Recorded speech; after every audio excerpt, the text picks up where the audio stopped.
pay respects to the ancestral Ho-Chunk land that the University of Wisconsin-Madison now occupies, a place that their nation has called Tijo since immemorial. UW-Madison respects the inherent sovereignty of the Ho-Chunk Nation, along with the 11 other First Nations of Wisconsin.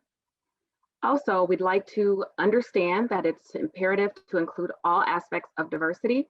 There's a need to recognize the disparities that hinder progress on racial equity. It's important to be inclusive in including differences of race, ethnicity, social class, disability, gender, and sexual orientation. It is also within reason to intentionally focus in on a particular racial classification which addresses individual and institutional explicit and implicit bias. Just to kind of tie it all in chapter 2, in Old House, in an infrared light of Isabel Wilkerson's book, Caste, she reveals the broken structure of American history. She states, in the American caste system, the signal of rank is what we call race, the division of humans on the basis of their appearance. Race in the United States is the visible agent of unseen force of caste. Caste is the bones, while race is the skin. Race is what we can see. It's the physical traits that have been given arbitrary meaning and become shorthand for who a person is. And caste is a powerful infrastructure that holds each group in its place. Its very invisibility is what gives it power and longevity. So in particular, tonight, for African Americans, caste is the subconscious code of instruction for maintaining a 400-year-old social order in which we remember as slavery. So looking at caste is like holding the country's x-ray up to the light. In order to address caste, we have to continue to shed light on its dehumanization and have discussions such as this tonight to address power, assumptions on competence, resources, and respect.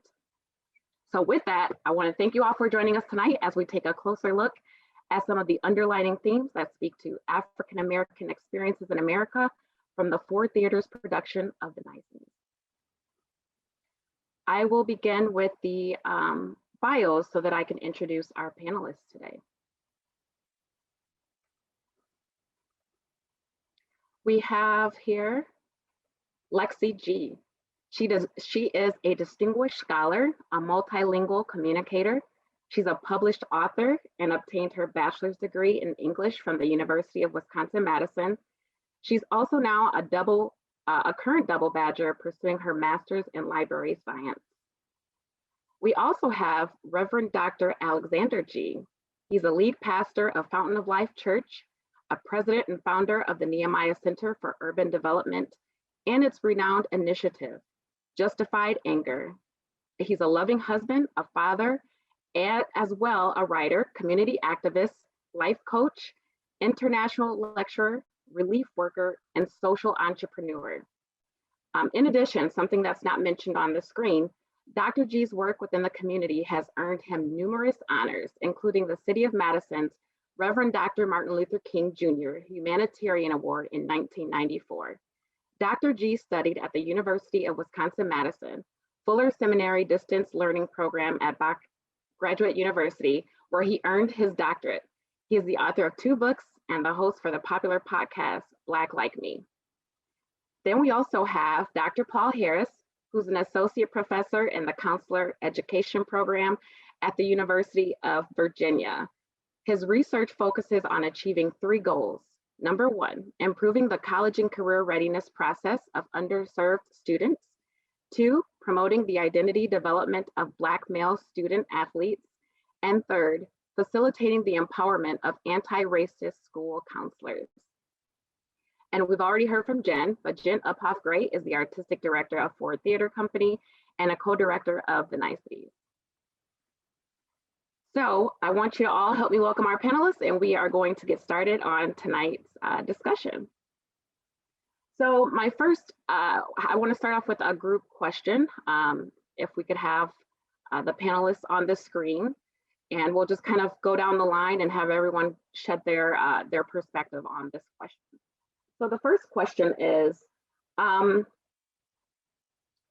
when someone says that they don't see color, you know, how do you respond to that? So it's playing off of the theme of tonight's event. Do you believe in color blindness? How do you, you know, respond, or is there a teaching moment there when you hear a comment such as that?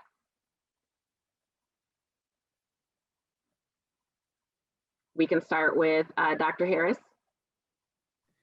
Sure. First, let me just say thanks, Renita, for hosting and facilitating tonight, to Jen, to everyone, Cheryl Giddens, Tracy Williams-Macklin, all of you who are here tonight. It's a pleasure. It really is. And wonderful job for all who had a hand in coordinating this this play. It was quite provocative and instructive in a lot of ways. Color blindness, Renita, to your question, I am always quite intrigued by that statement. And yes, I still hear it rather often, or more often than I'd like to hear it. And so for me, you know, if someone says to me that they're colorblind or they don't see color, depending on the level of rapport and relational capital that I have with them, my response is typically, well, then you don't see me, right? There's a privilege associated with that, for one, and you're not seeing me because race has been interwoven into the fabric of my entire existence. And so to say that is to deny a huge part of who I am. And again, I think that's a privilege to be able to say that, and almost facilitates this really incomplete narrative, right? That separates the sort of inextricable link of history to present, which Cornel West and many others have said that race has mattered for so long. So it's troubling, but I do think it's a point of entry for conversation, right? And learning together about whatever blind spots we both might share, but that's typically how I would respond. Sure. Lexi, do you have a response for that one? Hi, everyone. I also want to say thank you so much for having me. I'm really excited to be here with you all tonight. I think when I hear people say that they don't see color,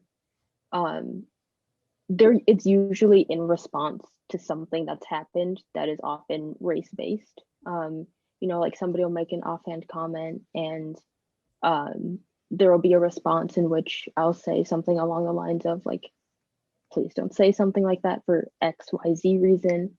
And their response will be something along the lines of like, oh, no, like I'm not racist. I don't see color. And so I think that there is, as Dr. Harris said, there's an act of selective blindness there, where people are, I think, often thinking that their refusal to see race will act as a shield to keep them from being racist. And so for me, I think it's really important to honestly say, like, you know, like as much as you may not want to see color, like there is obviously an awareness that exists between the two of us, and like it needs to be discussed. It has to be talked about. Otherwise, it's just an elephant in the room.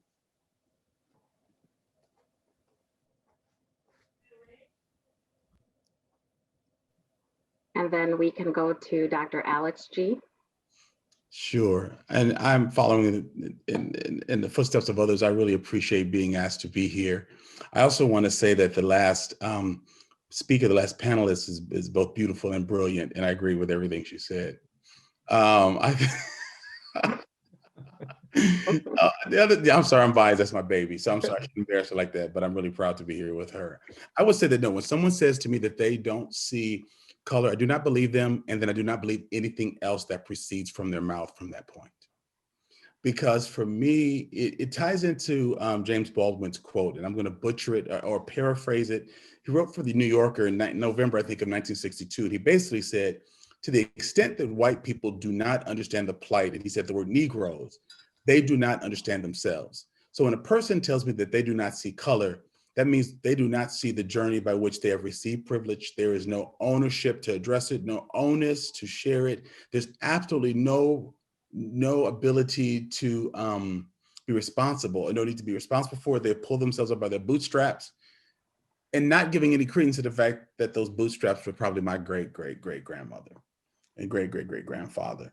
And so I've spent the last 51 years in Madison. I grew up in this community, and so my bandwidth to be able to deal with that level of insincerity and foolishness has really worn thin. So you all might have just caught me on a very honest night, but it's actually it's insulting to the nth degree, because my color, my ethnicity does not only tell my story and the story of my great great grandmother, but it tells the story of white Americans and their great great grandmothers as well. Thank you for that. And then we'll have Jen close out with her ideas on that. Sure, and thank you to the thoughts that you've all shared. I'll just answer it really as a theater director. I've been working for about 30 years now, and when I hear someone now or anytime in the last 15, 20 years use that phrase, it speaks to me of someone who's really not paying attention to or educating themselves to the ways in which perspective and acceptable language are changing.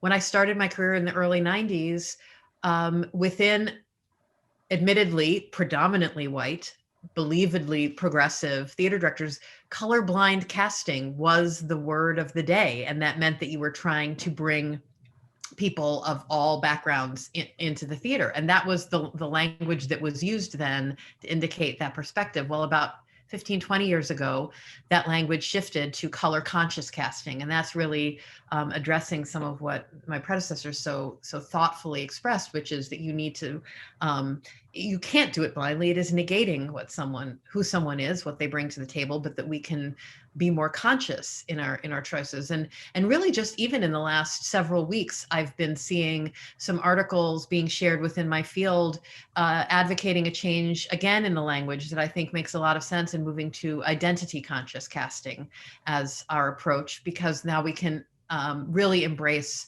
all of the aspects that any human brings onto the stage, and any aspect that a character that they'd be asked to portray has as part of their reality. So I've been really lucky to see that language evolve in my career and to learn from it as a human as well as a theater maker.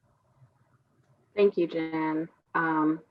For me to just add in my 2 cents, I also agree. I do want individuals to see me, to see everything that I behold. I do not believe in colorblindness because, in which I'll cover this later in my final thoughts, but I think that there is power in using our lens to truly see a person for who they are outside of their skin and outside of our assumptions that we have either grown up to understand or based on some unfortunate experiences. But I definitely speak out when I run across people who respond with "I don't see color." That doesn't help me, and that doesn't make me feel like you are being an ally or that we're going to be better friends because you don't see color.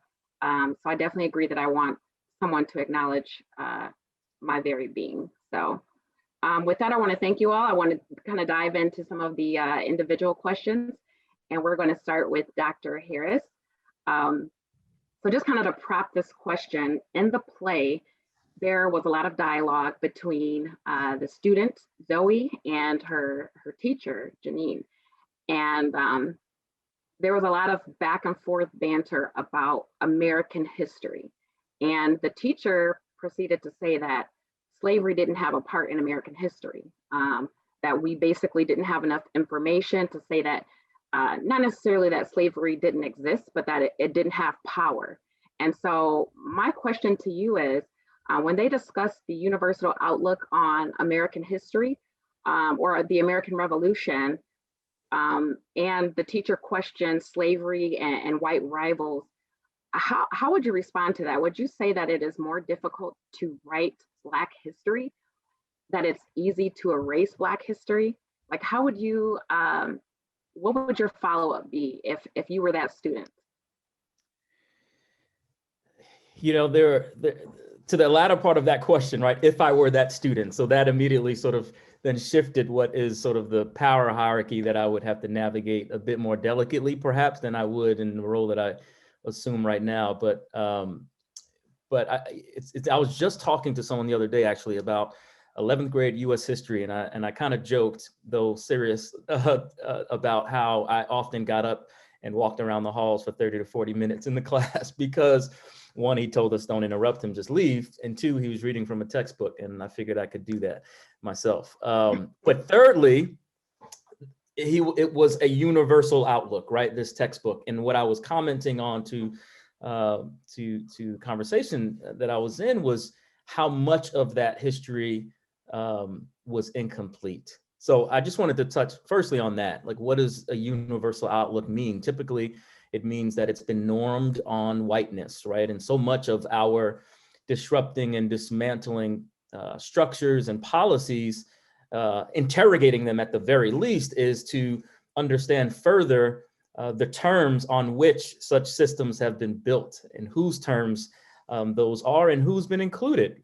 from those terms. So first, I would engage that operational definition on the part of Janine of what universal means. And to that end, it was a pretty, again, provocative in dialogue at that point in the film, because certainly it's going to be harder for Black history to be written when that is the paradigm through which one is viewing it, right? The paradigm of whose evidence, who produced it, who collected it, and who said that it is evidence, and most often is not going to be the voices of the marginalized. So yes, in that case, it would be more difficult because there weren't credence, or it wasn't any credence given to the lived experience. In fact, Black folks just weren't even considered whole. So yes, it would be harder, but if we were to reject that paradigm, that status quo, the very oppressive, if you will, framework through which to even view such work, then I think there are data points all around us.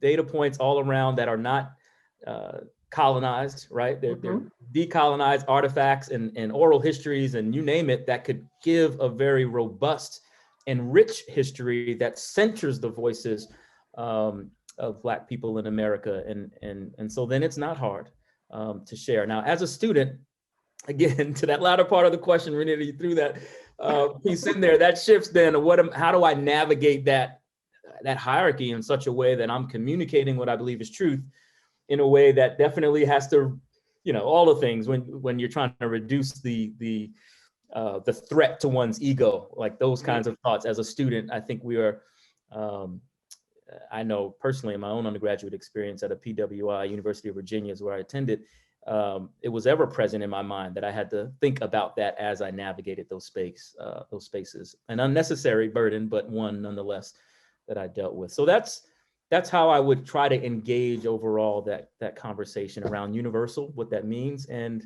on whose terms are we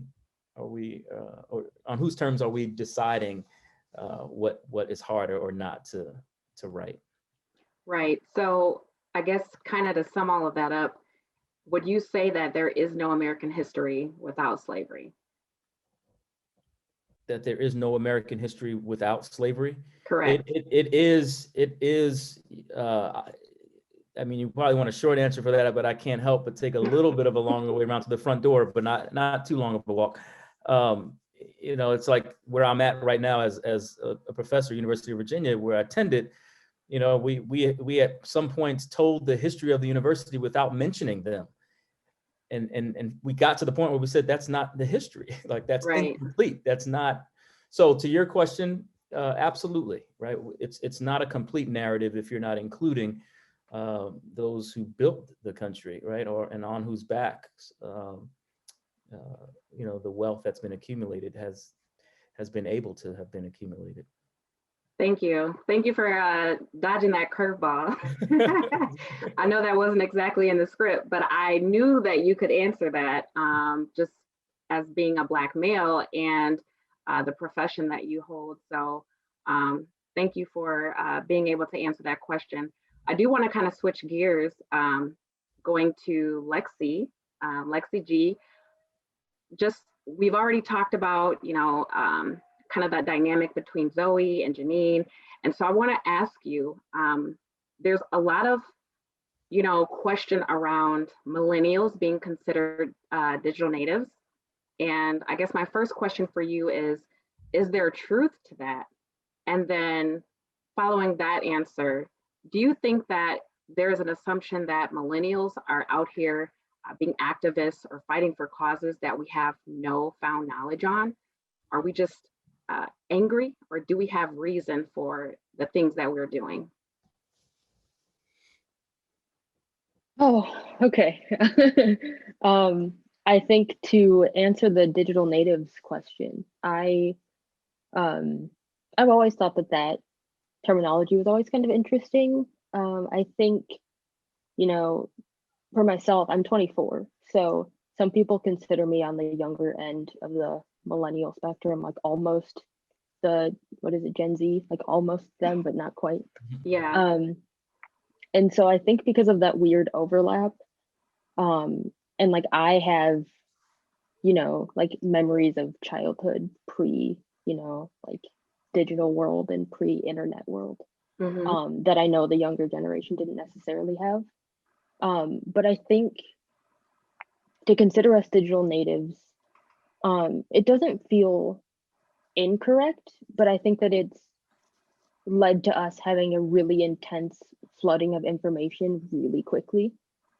And so I think for the second question where you asked if we're just angry and just sort of running out towards whatever cause we find, I think for the most part, I would argue that any cause we're running headfirst towards is actually heart-led rather than just being the first thing that we see, on our Twitter feed. I know, speaking from my own experience and from my friends and the people that I surround myself with, I think that there is a lot of anger in our generation, but I also think that it's very justified, and that we have, our reasoning and we have our place for the strong feelings that we have. And I think that we see a lot of potential. We see a lot of room where change needs to happen. And I think that we kind of happen to be in the right place at the right time where we're kind of grabbing at that opportunity with both hands as it presents itself. I think it's also pretty awesome in what you're going to, or what you are currently studying for your master's. Can you kind of give us a short glimpse of what led you to pursuing that subject matter? Sure. I've always loved libraries. They have been just my favorite place ever since I was little. I've always been a big reader.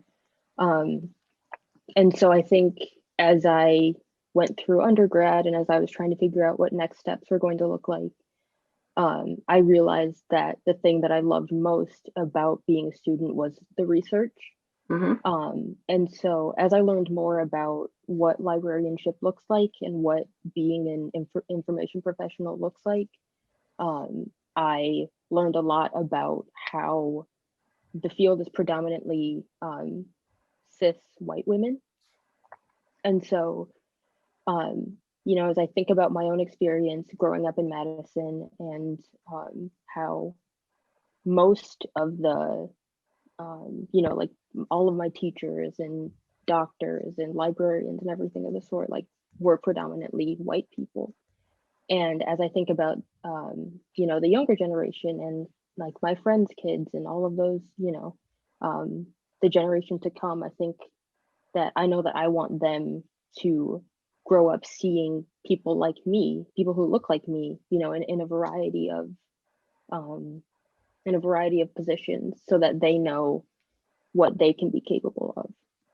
And so I think that really is what has sort of led my my process through this graduate program. Is like I want to be a role model for marginalized kids as a whole, but especially for Black kids.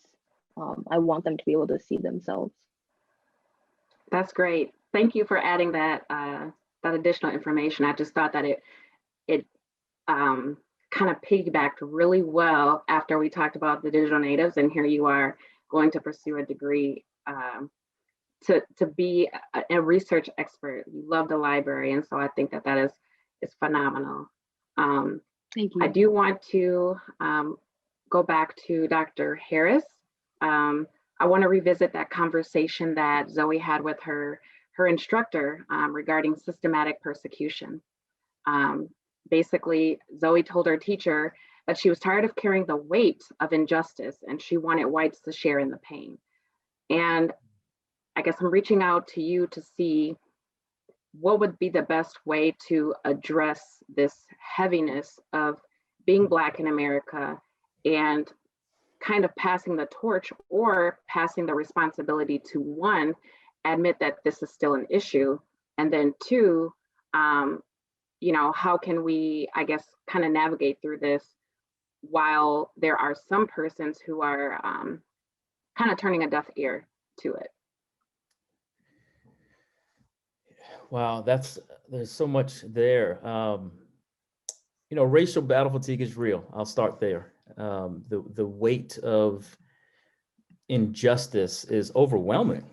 And so there was this very palpable, sort of visceral response to Zoe's feeling in that moment of just how overwhelming that weight is.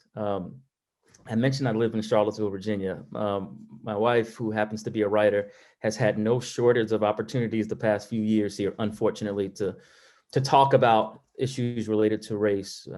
And last year, of course, nationally was a banner year again. And so she had written a piece called "Whiteness Can't Save Us." And in the piece, it was for this literary magazine called Catapult. What was striking about it to me, about that particular piece, How much for what? as it relates to your question, Renita, is that it didn't deny the added value of white co-conspirators, right? It didn't deny that, but it did resist, as I do resist, this historical narrative of looking to whiteness to somehow step in and save. And so that's the tension that I hold in answering that question, or speaking particularly to the piece about having white folks to carry the burden with us. On some level, yes, again, not denying the added value, but I want to be very careful to not feed that historical narrative of waiting.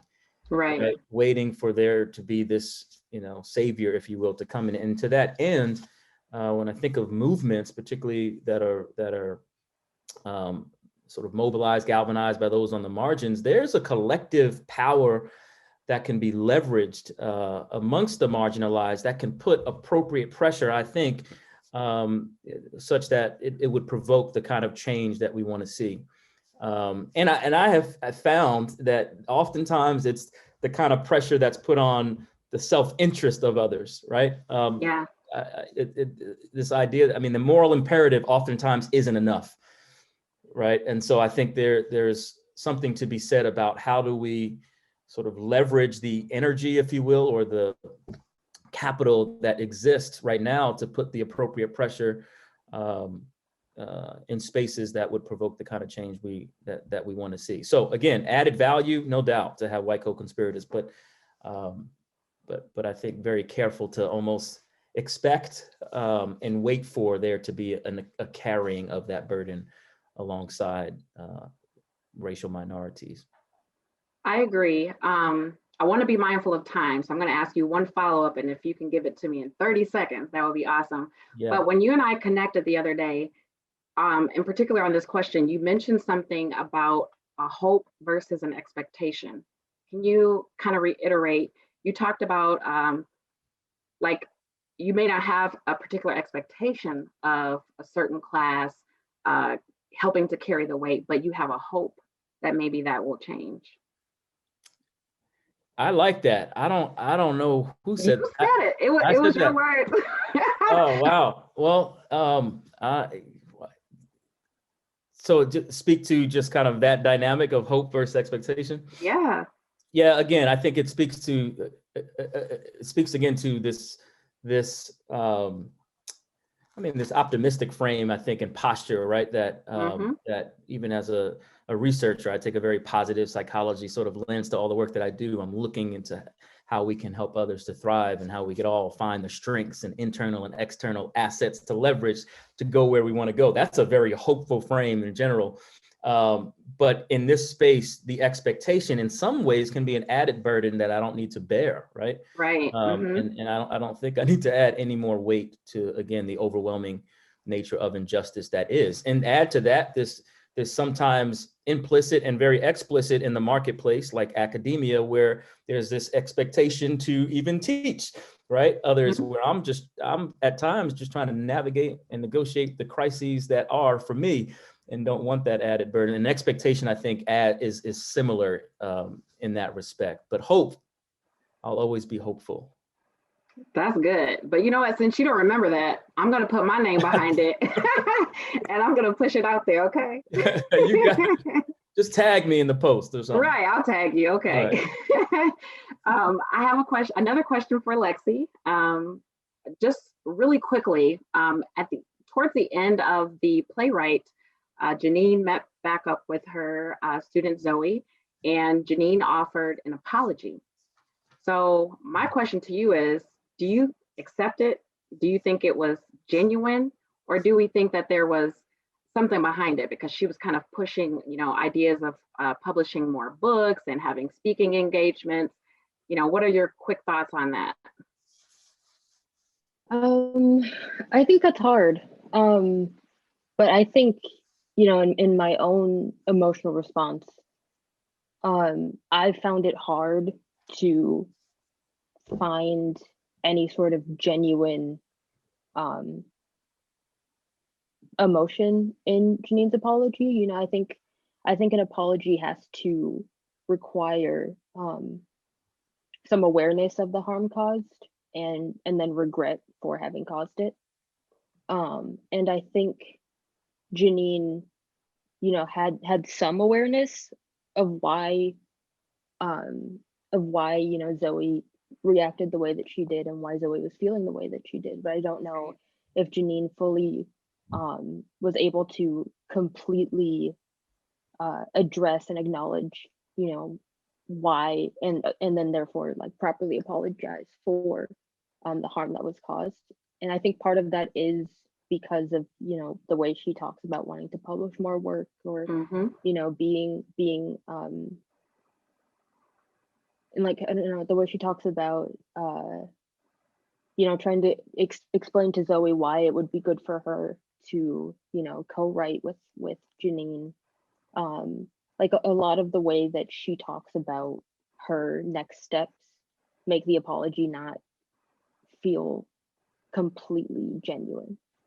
And so, especially as their dialogue goes on and Janine starts to get angry, with the way that Zoe responds to her, I think that it just further proves that I don't think Janine really had to come to terms with why what she did was harmful. Right. I do believe that there was a moment where she admitted fault and she could understand the damage of her words. But I don't quite agree that there is a connection in her understanding or in her believing that she was actually wrong for saying what she said. So I would say I would accept it just to move on and have peace and continue to have those teaching moment discussions. But my eyes would be very wide open when interacting with her further. I want to speak with Dr. Alex G. In particular, because you have had quite a different experience from what was demonstrated in this playwright. You produced or were a part of a short video that was titled "Why I Love UW," and in that production, you had discussed your family moving, coming to school, your mother going to school. You seem to have had a great opportunity full of resources and just being welcomed here on campus.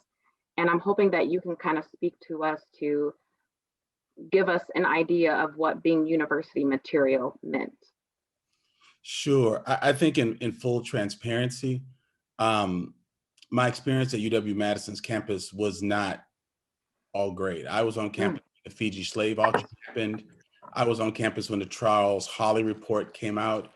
I was on Wow. campus when my advisors in the academic advancement program, Delisa Scott, Yvonne Bowen, um, Tony Kashina, had to move their offices from South Hall to 905 University because there were bomb threats against them. And so Wow. I want to make sure that as we're talking, I'm very honest about those experiences. My love for UW-Madison really stems back to 1970 when my family moved here so that my mom could go to college. In those days, I feel that there was a real effort to recruit non-traditional students. The program that later was known as the Academic Advancement Program was called the 5-year program. It was started by Governor Doyle's mother, Ruth Doyle, and James Baugh. And it admitted my mother, who was a high school dropout, her freshman year of high school. She crushed the entrance exam, but the campus and the city at that time rolled out a red carpet for my mother. They gave her support, rent support, babysitting support so that she could go to school. They showed me and my sister movies. I think Yeah. it's Ingram Hall now. It used to be Commerce while she took her placement test.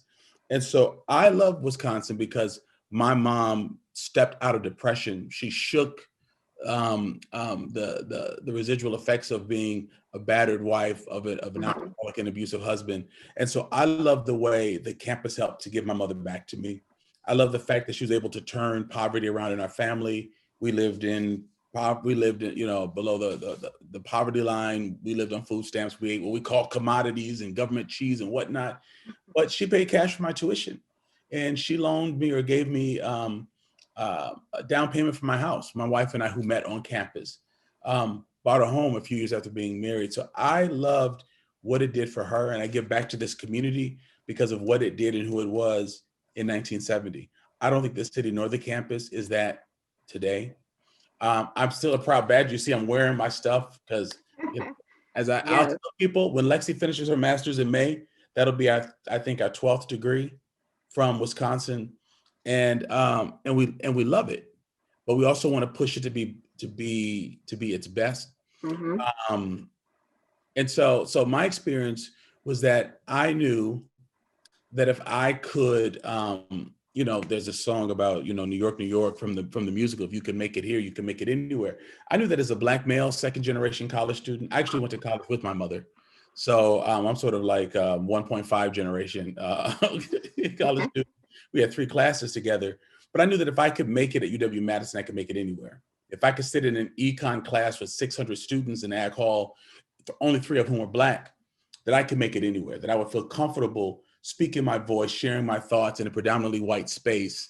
And so I feel that Wisconsin prepared me for that, but it is not because it was always welcoming and always warm in spite of it. Having a strong Black mother, having strong faith, and having intelligence drilled into you, it helped me to navigate the weather, Bascom Hill, and even putting my own programs together when my advisors were not that interested or equipped to help me with my program. Put my own program um, together. And so again, I love Wisconsin because of how my mother changed. But in the 80s, I was here from 81 to 85. We saw a lot of stuff. I was a recruiter from 88 to about 95. I worked in the admissions office. I worked as an assistant to the dean in the pharmacy school. I was an assistant to Chancellor David Ward for minority community relations. And that was before social media. Word got out that Black women were being attacked on University Avenue, that there was a slave auction. So Wisconsin, these issues are not new. But in the face of that, I knew that I had to survive in that environment if I was going to model something like that for other people. Yeah.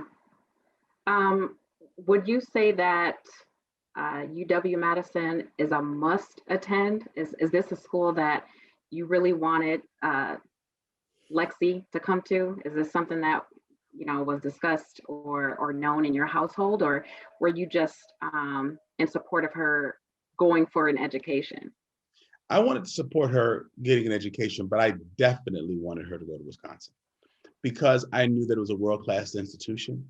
Having attended here and worked here, I knew that in spite of its issues, it would prepare her to know how to thrive and how to navigate in the sea of whiteness. What I didn't know then was the racial battle fatigue that would ensue. At that time, I didn't realize the microaggressions that we would accrue by having to do this kind of work. We didn't know that it would have an impact on folks by being here. We just thought about the opportunity. As a former recruiter, I always taught students apply at the state college or the college closest to your home. And then if you want to go to Black College University, apply, but always apply at home. We probably had one of the biggest arguments between Lexi and her mom and I, because she refused to apply to Wisconsin. Wow. And we pushed her. And it was actually during the campus visit that she begrudgingly did. And Lexi wasn't an attitude kid, but she was very attitudinal. And halfway through the tour, she said, "Dad, I'm feeling this." And she told me, this was the first time she told me, she said, "My guidance counselor told me I wouldn't get in. That's why I haven't applied. I didn't want this to be my first failure. You went here, Mom went here, Aunt Lil went here, Cousin Pam, Cousin Sherry, Grandma. I didn't want to be the first G to apply and not get in. So that's why I have not applied." And now, she's knocking goals out left and right. and left and right, left and right, and even think about what's next for her. So that's awesome. I don't think it's a must, but I still encourage people to go. And Wisconsin's not through with the G's. We got a freshman who's here in, I think, marine biology, and he's from Memphis, and so it's continuing. So I would say that, if I may just throw something out for just 30 seconds, my work with Justified Anger is training white allies. So I will say that my views are slightly different than others who have spoken. I don't know that I have a need personally, but I believe that white people must carry water on this. I don't think that is my job just to soft shoe for white people or to continue to rehearse history. But our work, like right now, we're currently leading a US Black History course. I had this idea that if people could understand how we got to where we are, they would think differently. And so we're actually using UW-Madison professors, including Dr. Christy Clark-Pajara, Dr. Neil Kadesh, Dr. Steve Kantrowitz. We have 1,600 people taking the class synchronistically and asynchronistically in US Black history. And we're getting into it. 1,600 people. Up to now, we've taken 1,000 through the course. And these folks are helping to raise money. They're helping to write grants. They're helping to become volunteers. They're helping to write letters. They're helping to press systems. And their challenge is to not just objectify this information and learn it so they can go somewhere and cry. They absorb it, and they must help to dismantle systemic white systems where they live, where they work, where they worship. And so I will say that it is not something that they're doing for me, but it is their responsibility because of their inheritance of the benefits of systemic racism. And so what helps me to get up each day is that I don't have to carry this. My job is to build up Black leaders, to serve Black leaders, but I need white people to talk to white people about white people stuff. Right. Thank you. That's a lot. You dropped a lot of gems just now. And I definitely will be reaching out on information on that course. I've not heard of anything like that. Please, I'd love to talk to you about that. People are taking it on both coasts, and it's being asked for in Singapore, we have people watching this in Singapore and Hong Kong, because they've reached out to me and they've said, I want to know what's happening with Black people in light of everything that's going on. So there's a real interest, and UW is a partner in this. All right. Well, maybe you and Lexi can tag team this question. I did assign it to Lexi, but with you coming to UW from your mother and your family moving here, I want to know, when our parents make sacrifices that are for our benefit, do you think that it leaves us with a clouded lens on the struggles that other Black students might have when going to achieve higher education, who may not have the same resources or funding? Then with that, just a follow-up so that you can keep this in mind, when other Black students find out that you have resources, have you ever been labeled? You know, I've heard of the term Oreo, or you think you're better than, or you're not really Black. Can you speak to either of those thoughts? Lexi, you want to go? Want to go first, or do you want me to go? You can go ahead. Okay, I would say what was helpful to us is we moved here from Chicago's West Side. We lived in Maywood for a little while, and so I remember being close up on disparities. I did notice that there were opportunities afforded me that maybe my cousins in other places didn't have, but in part that's because my mother pushed me, and she was really she believed in integration. She believed that we could rise above and be any of our obstacles and be just as sharp as our white counterparts. So she really put that piece in us. So that helped me. That helped me to not forget others. My mom's a social worker. She actually helped me start my nonprofit. She was a family therapist inside Nehemiah. My sister helped me start it, and my wife. So it was really a family business. We took all that UW stuff and built the community 30 years ago in the community. But she taught me to give back. And so I never felt those, I never felt like I was forgetting, but I think, but younger, particularly to my relatives who lived in Chicago from Newark, they would say, "Why do you talk white? Why do you sound like that?" So I've had my share of Oreo name calling. So that's very interesting. I think what happens is we want to give our children the best, and this is where I think I'll tag team to Lexi. My wife and I bought a home in Fitchburg 25 years ago when this was still farmland, pretty much. Things weren't really developed. But my daughter then grew up on a street where there were no Black people. I grew up in South Madison. I grew up down the street from the South Madison Neighborhood Center, which is now the Boys and Girls Club, Penn Park, Mount Zion Church. So I had some Black teachers. I had Black friends, I had Black neighbors, Black babysitters. But in wanting to do the Jefferson thing and move up and thinking we were giving more, I realized that what was commonplace, what was next door to me was never Lexi's experience at all. And that's why I just kind of pitched to her about maybe some of the downside of being raised by Black folks who are trying to give their children a new experience. Right. Lexi, did you have anything to add, or did Dad sum that up? I mean, I think he really covered a lot of the bases there, but I think he's definitely right. I mean, I think, I think a lot of being raised where I was, I think that, my childhood was like predominantly surrounded by, white neighbors and white teachers and white doctors and everything in those veins. And I think a saving grace for me is like family and, family friends who pretty much are considered family.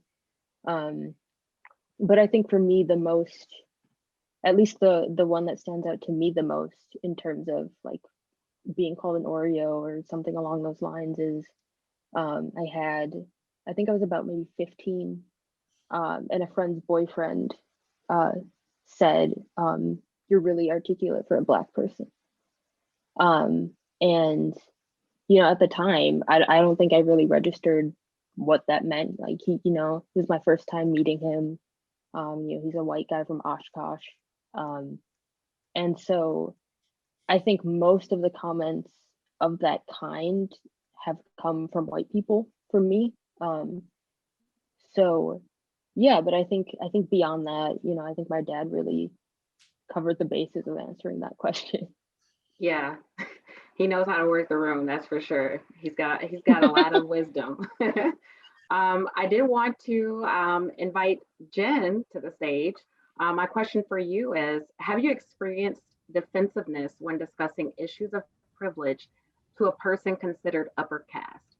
So kind of some things to think about.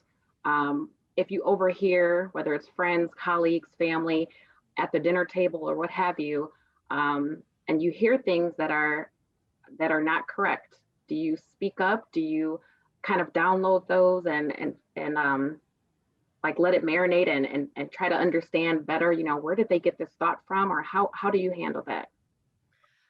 Thanks, Renita. I mean, obviously honestly, a little bit all of the above. It's so human, at least is for me to want to avoid conflict.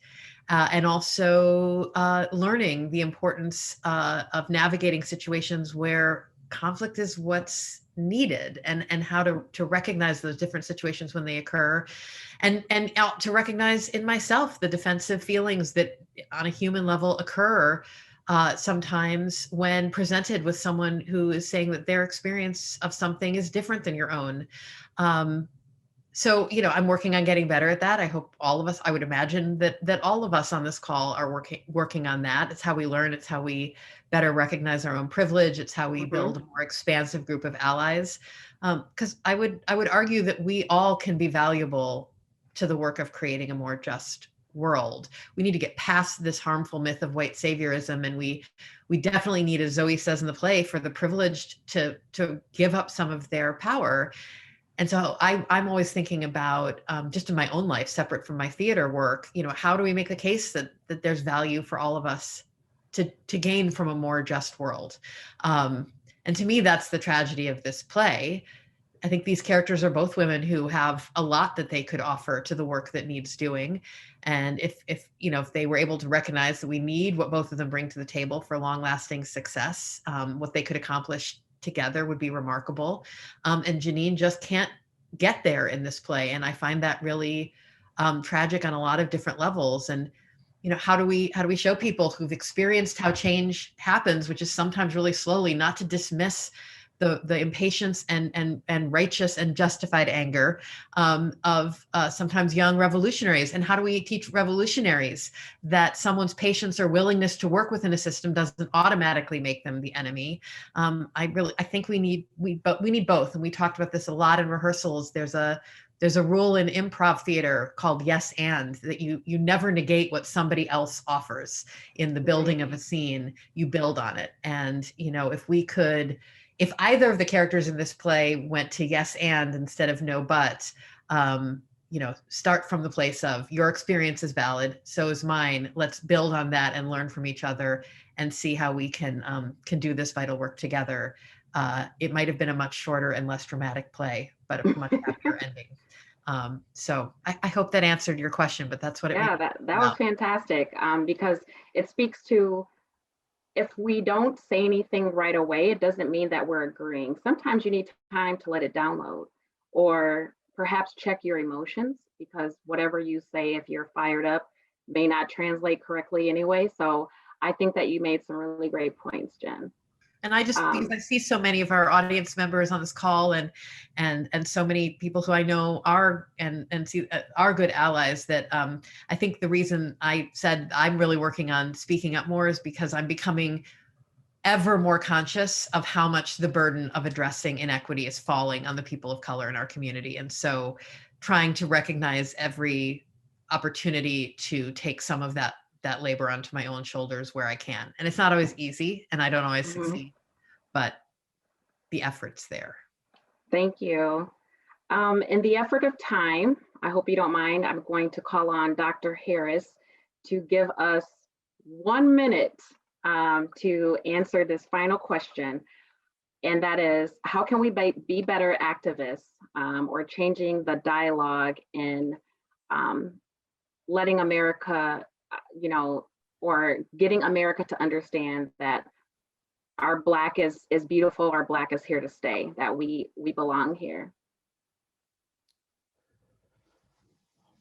Oh gosh, awareness, knowledge, and skills. That's probably the summary for me, for all of us to increase our awareness, our knowledge, and our skill set at engaging and embracing difference.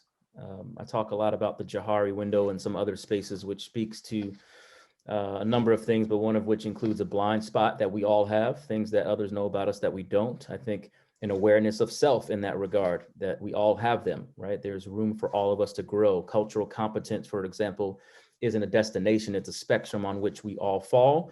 I think that's humbling for one, and allows us to grow and create safe spaces for the vulnerability necessary for us to grow and move forward. So I think awareness, knowledge, and skills is a great place to start. And of course, courage to disrupt and dismantle is always an added thread to that.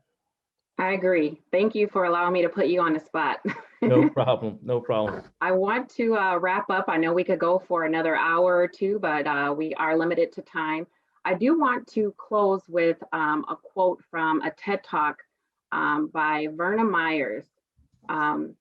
She has her own consulting group. She's an attorney, and she talked about how we can overcome our biases.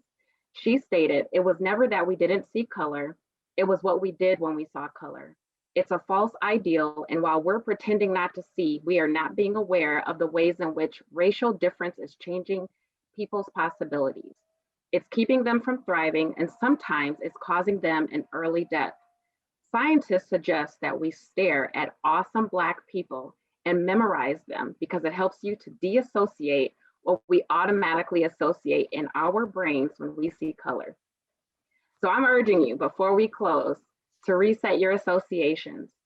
Starting tonight, even as you look at me across the screen, associate me with Vice President Kamala Harris, former First Lady Michelle Obama, Oprah Winfrey, Viola Davis, Harriet Tubman, Laverne Cox, Maya Angelou, Misty Copeland, and the like.